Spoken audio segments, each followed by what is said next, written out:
Hi everyone, I'm Eric. And I'm Christopher. And we're Grow For Me Gardening. Today we're spending the day doing garden chores. Garden maintenance mode activated.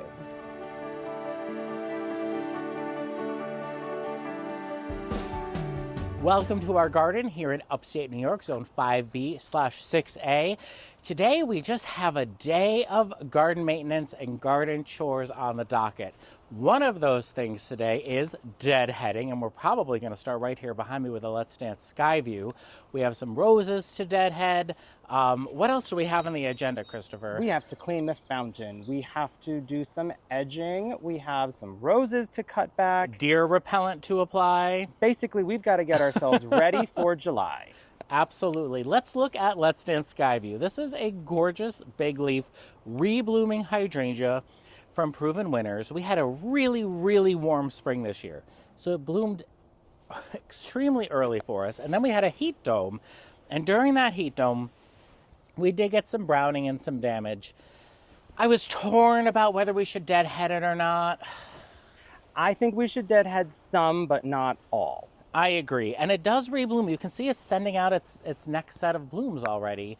And I think if we didn't have the garden tour, I think I'd probably just leave them.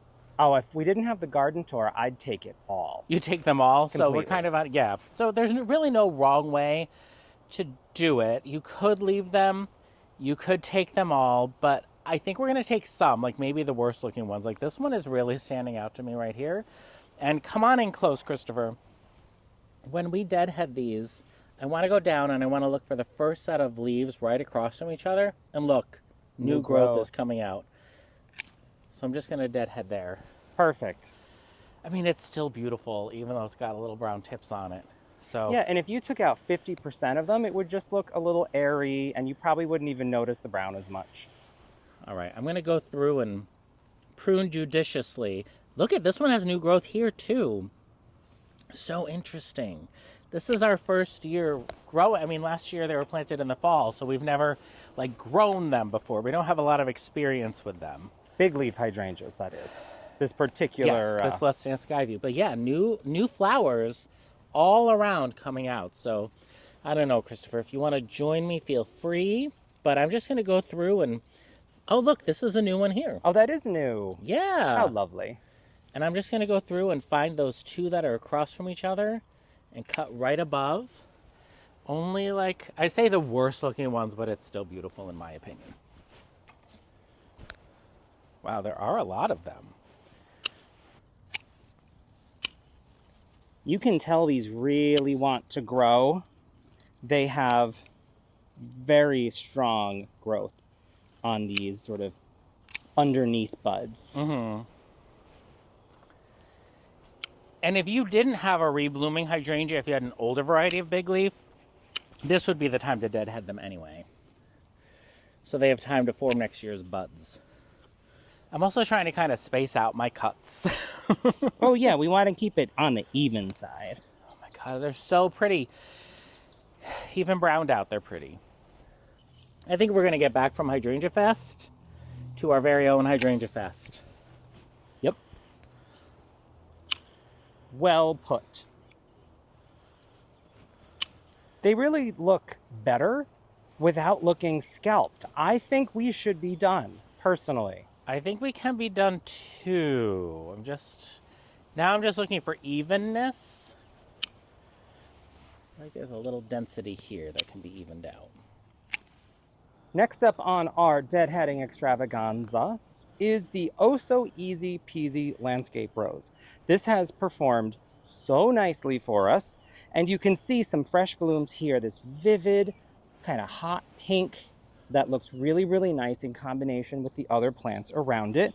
Some of them are a little further gone over than others, but you can see on every single plant a ton of new clusters of buds. You don't have to deadhead these landscape roses. They'll do the thing called burying their dead, where they just shoot something above it, above the old blooms, they'll start blooming. But in our case, we want to get rid of those because we want to encourage maximum plant strength going into creating those new blooms. So all I'm going to do is reach in and find the base of one of these spent clusters, such as this here, and leave behind all of that nice new growth. This won't take very long at all because unlike some roses, these really do focus on clusters of roses instead of, one or two. You can absolutely tell where you need to make your cut. I am not going to be scientific about this, about which way I want them to grow. I'm really just removing them. Something this small and this floriferous, I'm not too worried about, cutting so the bud goes this way or that way. We just want this to be a gorgeous carpet of pink. I agree. It's not that kind of rose like one of our English shrub roses where we'd be more meticulous about it. This is more, in my mind, cleaning up the spent blooms so it doesn't litter the compost with spent blooms, but also it's going to encourage, more growth. And these were just planted this spring as bare root. Yeah, they've put on a tremendous amount of growth. Eric, what do you think about taking some of the new buds that haven't opened yet off now as a way of delaying the bloom time? Or do you think with only a bunch of weeks till the garden tour, we should let them start blooming now? Oh, I don't know. I think we should leave them. All right, I tend to agree. I was testing you. Yeah, I think we should leave them. Things will rebloom no matter what, but nothing's going to rebloom in just a matter of weeks. It's hard because this year the garden tour is earlier, first of all, but also the weather has been so bonkers that the garden is earlier than we anticipated too. So it's been kind of hard to judge how to time things. And having that garden tour looming over us is a very positive thing, but also puts a little bit of pressure on things I don't think we would normally worry about. That is true. You know what you should do though? Over behind the Skyview, while I'm continuing on this, can you give an update on the Walker's Low catmint, how fast that's re-flushing after 2 solid weeks of growth? Yeah, 2 weeks ago, we cut these back to the ground, as you remember in our video. And look, it's coming back and it's going to be really fresh and beautiful just in time. But there's another shot of the Let's Dance Skyviews that have been pruned. And the Invincibelle Sublimes, looking gorgeous. That fountain needs to be cleaned today. Well, let's get back to Christopher. Would you like me to help, Christopher? Yes, why don't you set the camera down and we'll continue on our journey. How thorny are those? Will I need rose gloves? Not rose gloves, regular gloves will do. Okay.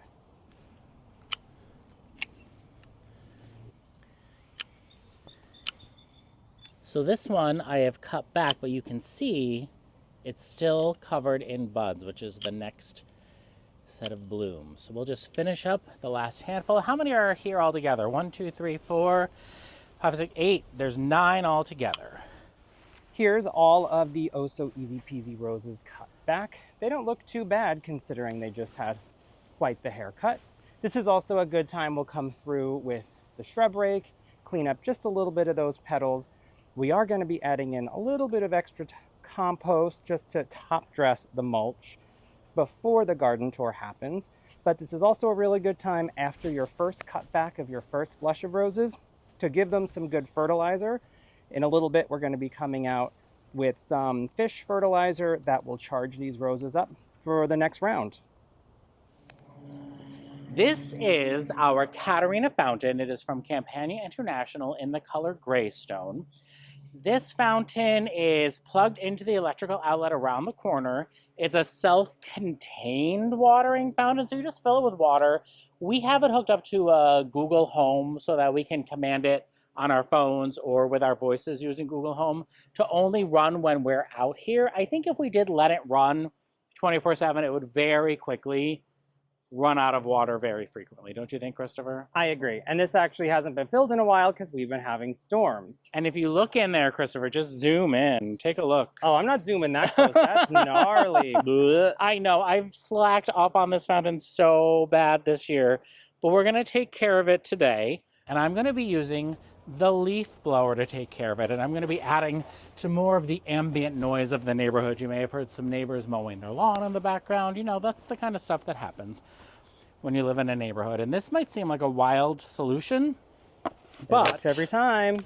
It works every time. I'm just going to blow the water out. I'm going to blow it towards the roses, onto the catmint. Try not to get it all over myself, but I can't promise. And it's kind of gross water, so I really hope that doesn't happen. So turn my mic down, Christopher, because this is going to be real loud.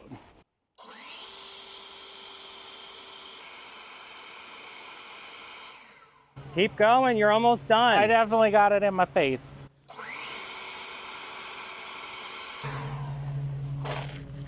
Now, some of you may be wondering, why don't you just tilt the water out? This fountain is about 800 pounds. And there's just no way I'm going to be able to tilt it up and out and then get it re-leveled. But I do have this little handy dandy brush. I'm going to go in here and look at the worst parts, the most algified parts, and loosen up that algae. Give it a scrub. I know. I feel like the algae water with like the bird droppings in it and all that stuff is disgusting for us, but I would think the plants around it really like it. At least that's what I tell myself. No response. I'm just pondering that grand thought, and that's bar. Deep thoughts with Eric and Christopher. Yeah, so this will just get scrubbed out. You don't have to use any detergent or anything like that. It's an outdoor fountain. It doesn't smell bad, if that's any consolation.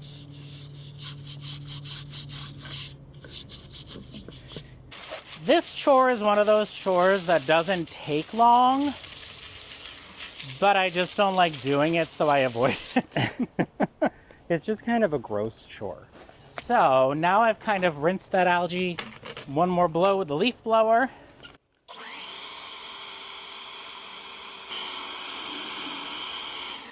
I mean, it does look so much better, doesn't it? It looks much better already. I heard the little cover fall down. Now what I'm going to use is this. Decorative Fountain Algae Control. And it's safe for your fountain, but not safe for your fountain if you have fish in it. Initial treatment to treat for visible algae growth. Apply 2 to 4 fluid ounces per 1,000 gallons of water. So I think that's a dribble. Exactly.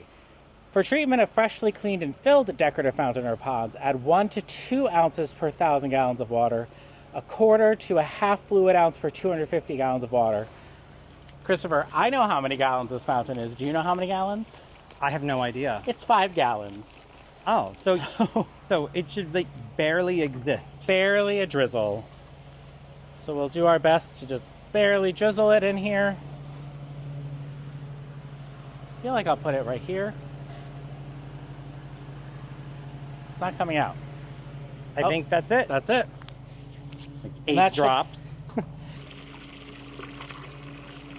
This will be good. We'll be able to test it immediately to see if it's level still.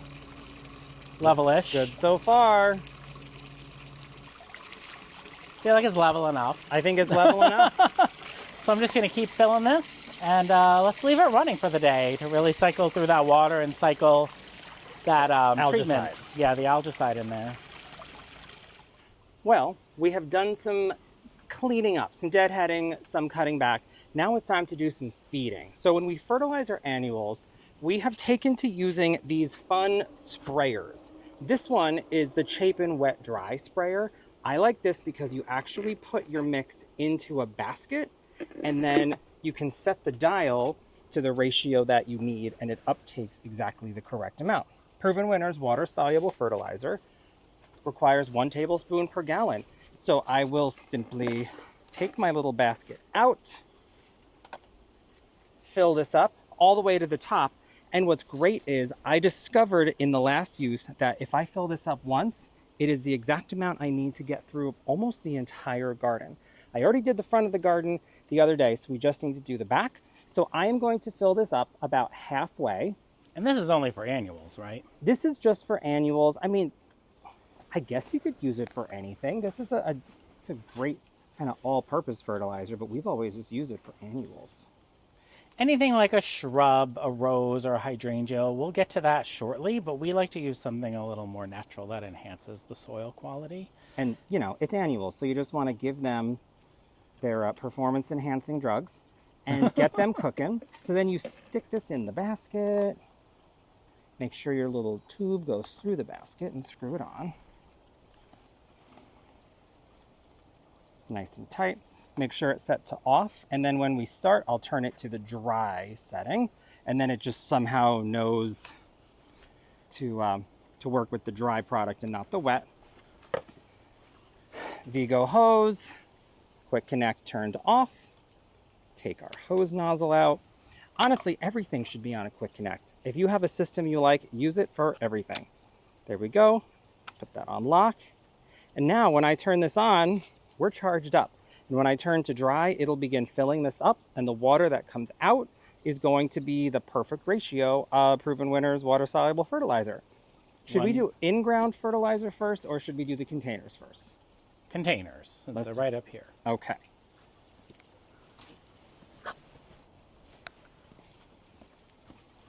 Well, first I'm just going to do it over here until it fills up.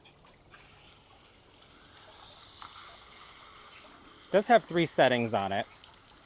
Is the water hot from being in the sun in the hose? A little bit warm, so let's just let that... Oh, there it goes. It's already cool now. All right, and I see that filling up. Oh yeah, there we go. It's starting to fill up. All right, that means it's probably fertilizing. It is the hottest part of the day.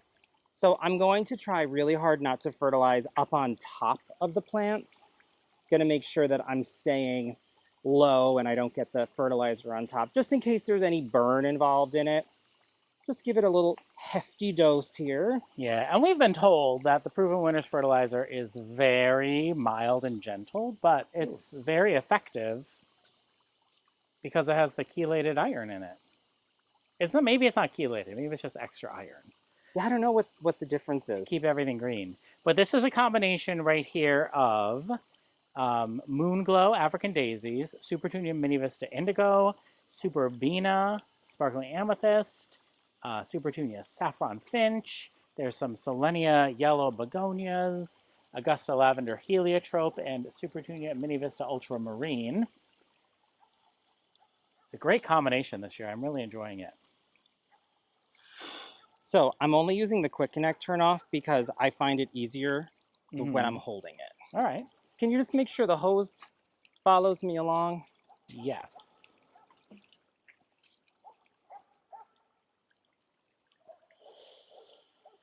In this container is Super Tunia Saffron Finch again, Violet Night Alyssum, more Moon Glow African Daisies, Super Tunia Mini Vista Indigo, and a Moffat Blue Juniper. I remember the days of us taking a watering can and mixing one watering can at a time. And just walk. It took hours. I can't believe we did that. If we had fewer containers and fewer annuals, I think that's effective. A great way to do it, but... You know, I realize that to give an even application, I probably should have like a number system in my head. It's really like, I think I slowly count to 6 for each plant. Do you know what I do for the shrubs? Or should we wait until I start fertilizing them? Well, no, I'll just tell you now. I sing happy birthday once to each shrub. And that's how much fertilizer they get. That sounds like a good amount. I figure like if it's a good enough amount of time to wash your hands, it's a good enough time to get fertilizer. You know, Eric, you realize it's July. And because it's July, that means that we can introduce a few of the plants that are before you. Oh, yeah, that's right. In these containers are Super Tunia Tiara Blue. That's this right here. Yeah. Super vivid, kind of a purpley blue with this white center. Super Belle Double Chiffon. That's existing, right? I was just going to go through them all. Oh, okay. Yeah. Selenia Yellow Begonia again. Newly Noir Coleus.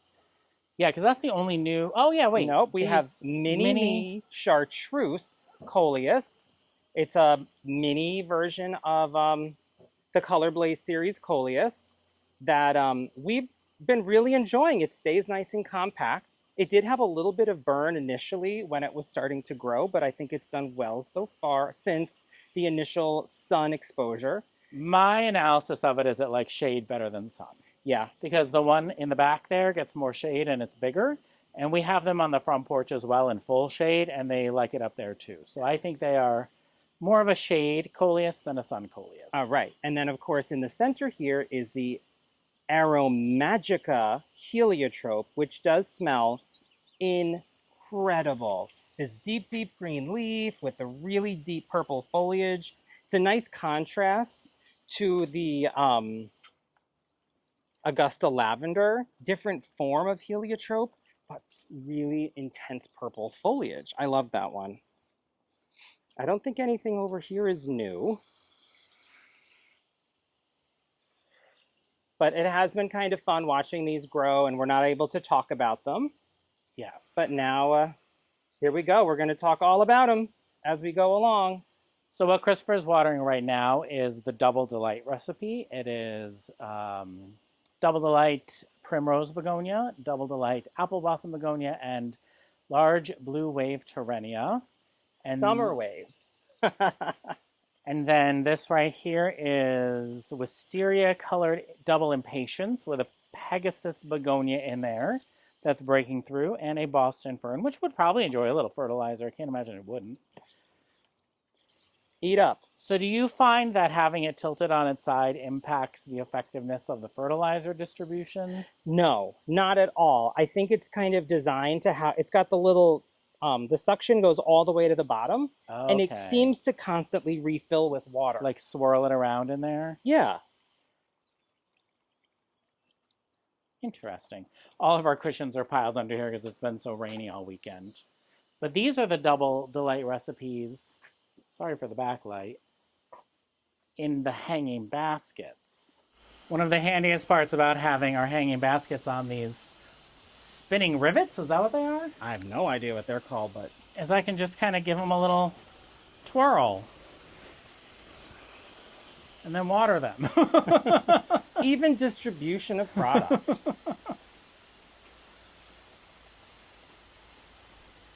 I'm really happy with this combination in this hanging basket. Right here in our Aquapot lights are new for 2025. Again, the Aromagica Heliotrope, more Supertunia Tiara Blue, and Star Diva Scavola Blue, which is different because the blooms are shaped like stars. And then over in this one is an improved white, Angelonia, right? Yep, angel face. Supertunia Tiara Pink, which is more vigorous than the blue, clearly. And then Star Diva Scavola Pink, which is not as vigorous as the blue. This Angelonia is really a big grower. There's 3 of them in there. Yeah. I may have gotten carried away. So that is that. Let's check over these. Christopher, I just planted these yesterday. And we've never grown these before. This is Blew My Mind Volvulus. How do you pronounce that? I don't know. I think I said it the same way you did. Volvulus volvulus. But I'm going to give this a little bit. What else? What else is right around here? Ooh. Oh. Supertunia, Mini Vista, Plum Veined. And this hedge is right in front of our Tough Stuff Top Fun hydrangeas, which are also looking very nice. Although I noticed they didn't really take to the aluminum sulfate we gave them. Yes, they're liking to favor the pink. So this Mini Vista is fantastic. It's a little bit more of a pinky purple. So I guess that's where the plum veined comes in. It's performing very nicely. Christopher is much better about getting down and getting at the base of the plant. I'm a much lazier waterer. But I like this one. I really enjoy the color. I found that this one pairs beautifully with Supertunia Hoopla Vivid Orchid, which I was struggling at first to figure out what to pair it with. But this is a very similar purpley plum. Oh yeah, we'll show you because we do have it paired that way in one of the Litchfield urns. Should I water these? Oh yes, yes, yes, absolutely. You want to charge up the Rockin' Play in the Blue salvias. You can give these guys a whole healthy drink. Can you believe that these are single plants? There's 5 or 6 of them right here, but they just come out and branch and keep going. It really is. One of my favorite annuals. Rock and Play in the Blues. And there's a whole giant stand of them over here. How do we know when we need to put more fertilizer in this Chapin? You will definitely notice the color change is dramatic.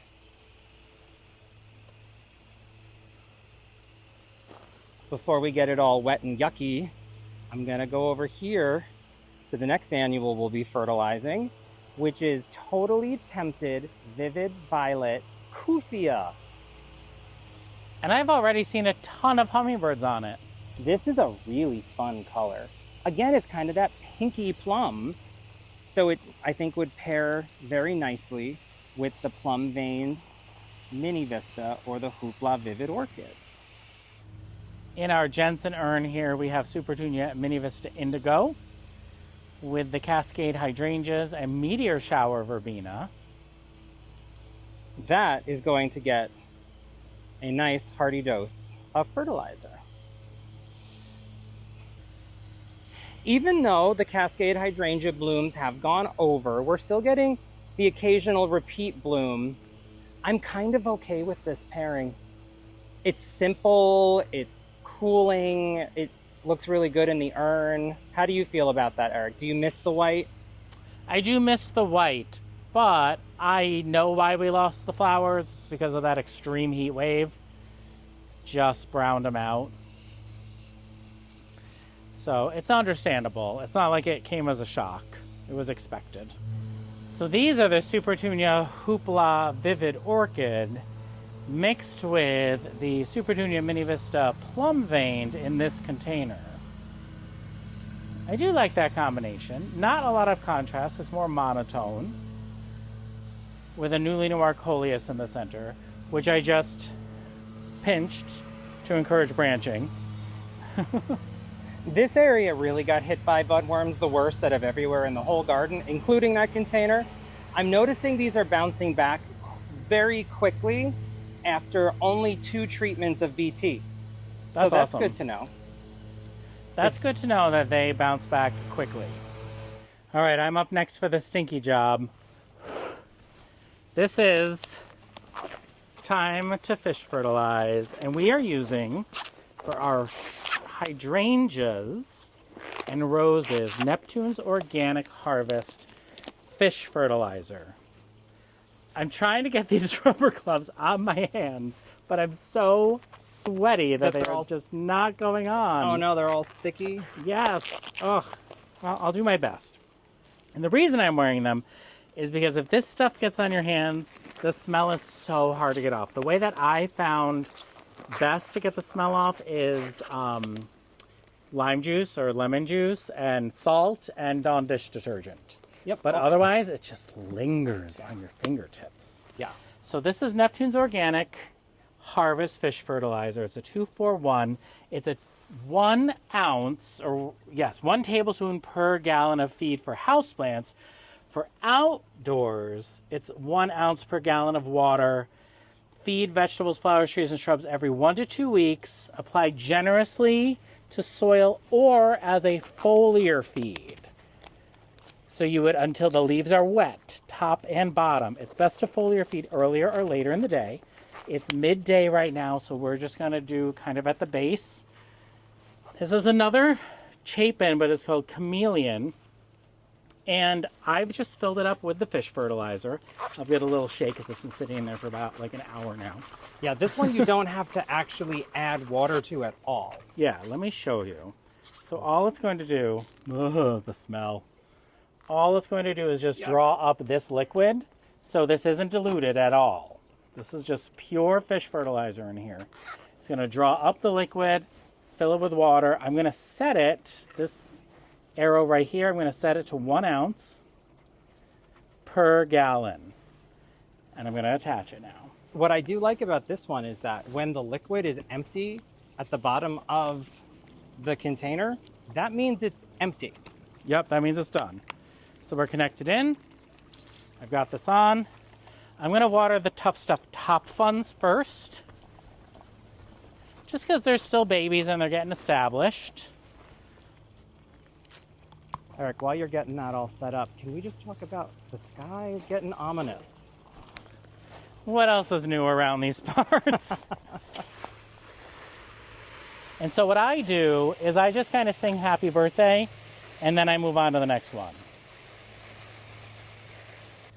And you'll notice that the level is lowering in here. So this is what I'm going to do. I'm going to go around and just fertilize some hydrangeas and roses. What are those robins up to back there?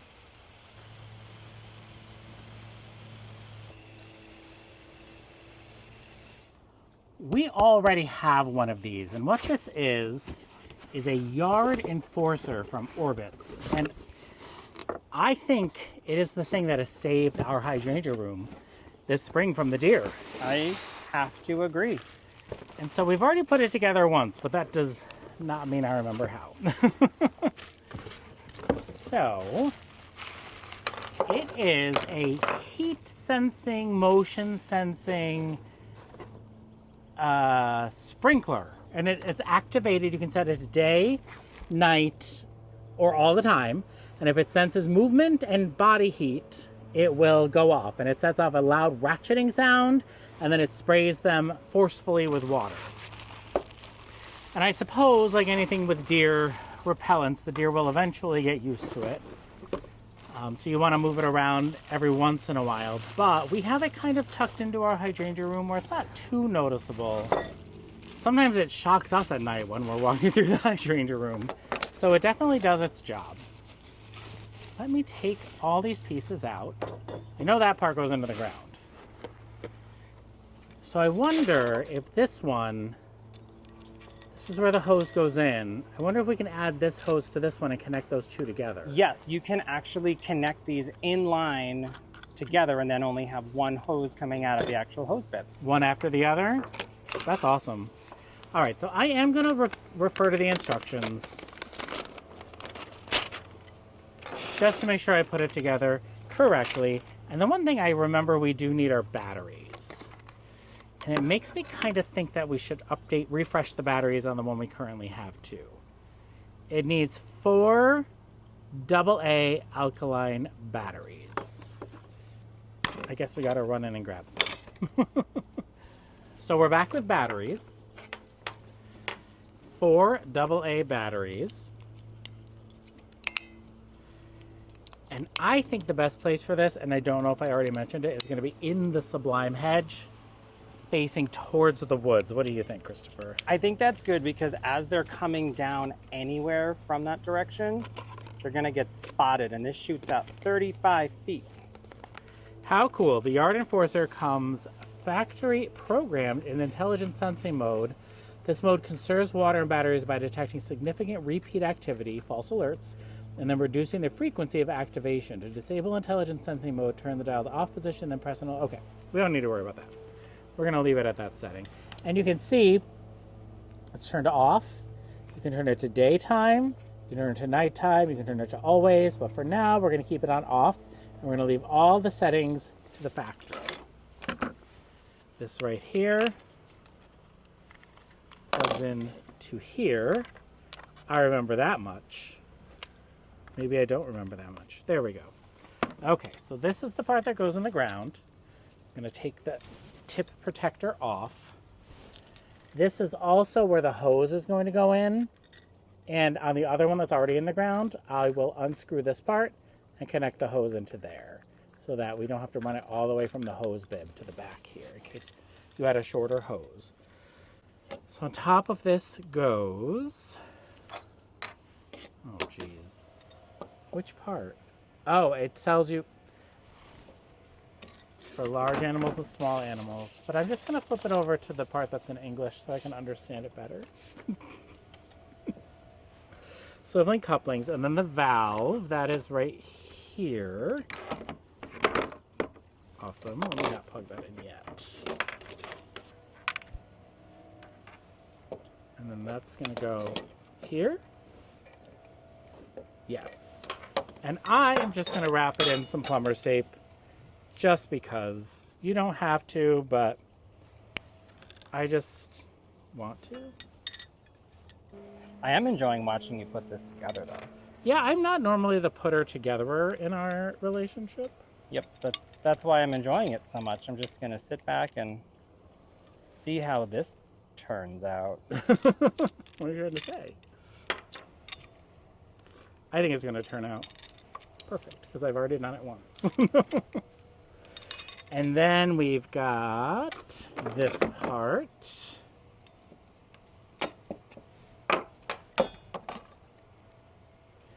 And I'm sure the plumber's tape is being put on mostly correctly. Right? Yeah, that looks thorough. Where this part fits in. Oh, I know where this goes. Never mind. I know. Just hold on, people. It's going to go here. Then we have the sensor. And the sensor is just going to slide over this part here. And it rotates. The batteries are already in. And then on the top, screws in the sprinkler. And again, I'm going to put a little plumber's tape on there. I think you're doing a good job. I haven't looked at the directions myself, but I think it looks good so far. I feel like it's good. And this goes here. Why that goes there, I can't remember. What's that? This is what's going to charge the valve here. So the hose plugs into here, or into here. Okay. This keeps the valve shut. This is keeping it shut, the water from flowing up. But this is the battery operated part that's going to go off. Well, the directions are the same in the front and the back. Just one's in English and one's in Spanish. So then to go with that, we have the Orbit heavy duty fabric hose.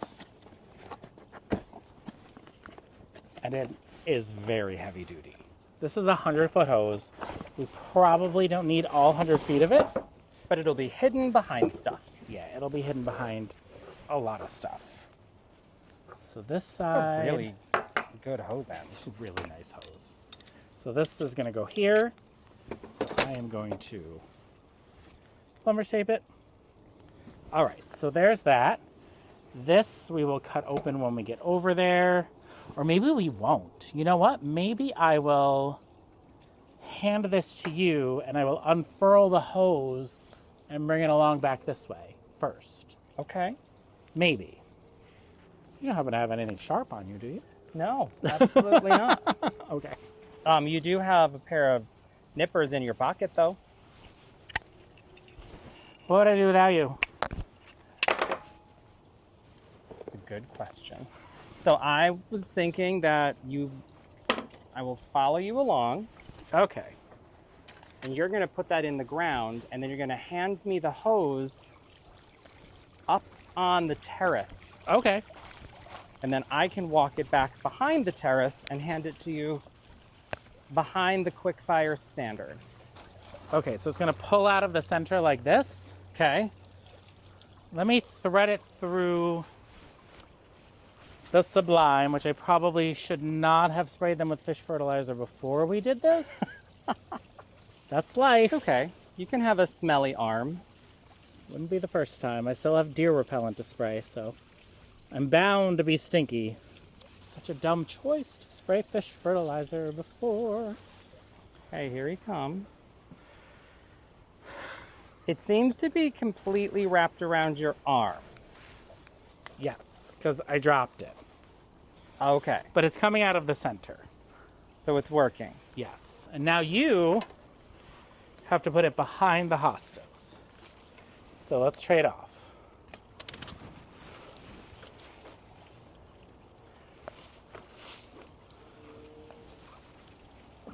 So this is the hose part. There we go.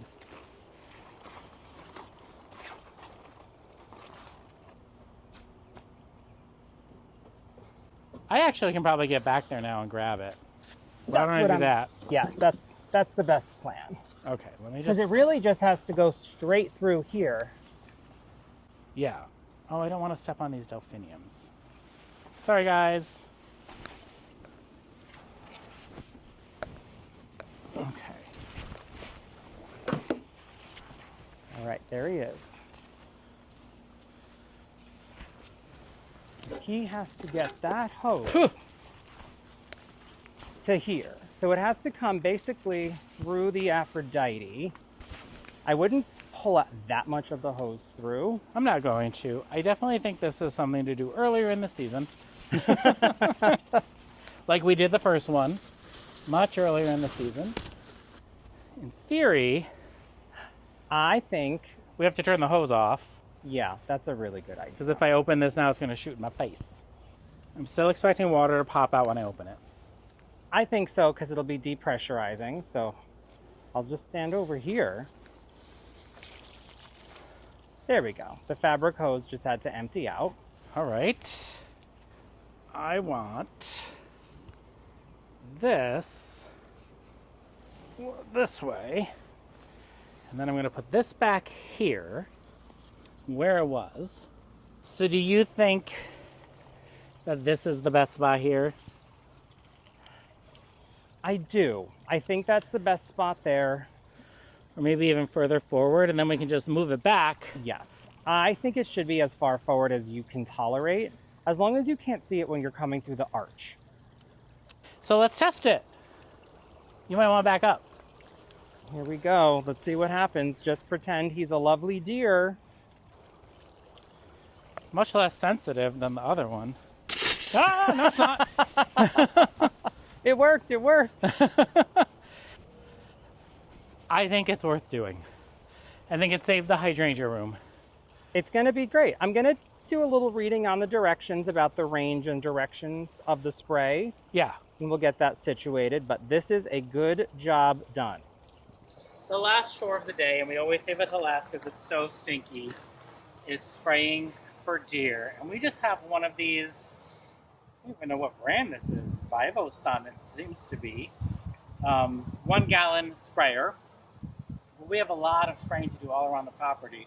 So what we went ahead and did is we took this Bobbex and we mixed 3 gallons of it in this 5-gallon bucket. So the Bobbex, I think it's like 14 ounces per gallon. 14 ounces per gallon. It's really messy to put that many measures into the sprayer. So we mix it up in the 5-gallon bucket to make it easier, and then it's much easier to get it all together. I hope it is. We've tried it so many different ways. I feel like every way we try it, we just make a mess and end up stinking, right? Yeah, it's a terrible thing to have to do. So I'm going to attempt a gentle pour. You got this. Pour, and I'm so terrible at gentle pours, but he's wonderful at a gentle pour. Let's watch this. So Bobbex has been very effective for us. Maybe a little less gentle. Less gentle? No, that's perfect. You're doing it. I'm gentle? That's the you are, yes. Tell me when to stop. I'll tell you when to stop. Keep going. Keep going. We're at 105 ounces. This takes 175 ounces, which is actually, isn't that like a gallon and a little bit? It is a gallon and a half, yeah. And you're good. So this, because we made 3 gallons, it'll make 2 of these. Perfect. Now I'm going to rinse this off. Good thinking. Smoke broke. Which is what it's supposed to be. It is. It's gross. And then this goes in here. Now, if any of you know of a battery-operated one that doesn't clog, let us know, because everyone we've had has clogged. Yeah, we had a great battery pack one. It was 4 gallons. So Eric was able to get the entire garden done almost twice with that one. But it clogged every time. Every time. All right, the goal is to spray things that are starting to bud up, especially roses and hydrangeas. And this will stink real bad for like a day. And then we won't really smell it. So I remember last year the deer really liked these buds on the Clarifier Babs. Yep, they did They're gonna enjoy be great. those.